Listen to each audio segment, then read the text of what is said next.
মামাতো বোনকে বুঝালাম, শোন আমাদের বাড়ির বউ হবি। তখন আমার কথা শুনে মামাতো বোন বলল, তোমাদের বাড়ির বউ হলে কি আমাকে খুব আদরে রাখবে? আমি বললাম, আরে হ্যাঁ, অনেক আদরে রাখবো।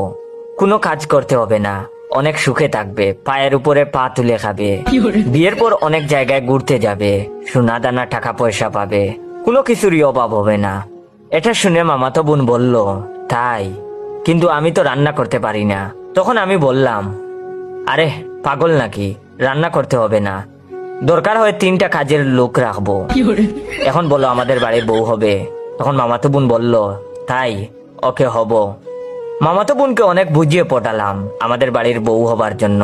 কিছুদিন পর মামাতো বোন ঠিকই আমাদের বাড়ির বউ হলো, কিন্তু সেটা আমার না, আমার ছোট ভাইয়ের বউ। আমার ছোট ভাই আর আমার মামাতো বোন ওই দুইটাই রিলেশন করতো অনেক আগে থেকে। এটা আমি জানতাম না, হুদাই মামাতো বোনকে পটাতে গেছিলাম। এখন দর্শক হয়ে ওদের ভালোবাসা দেখি।